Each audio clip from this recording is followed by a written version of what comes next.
Magkano kaya gagastusin dyan? Total na yung isa eh. Ayun, total na. Truck. Nalaglag galing doon. Daganan yung dalawa, pas poste. Sulit yung insurance nila rito.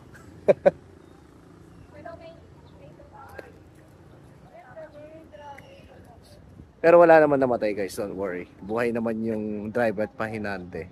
Tapos walang laman yung mga kotse nung nangyari to. Okay. May umaga lang.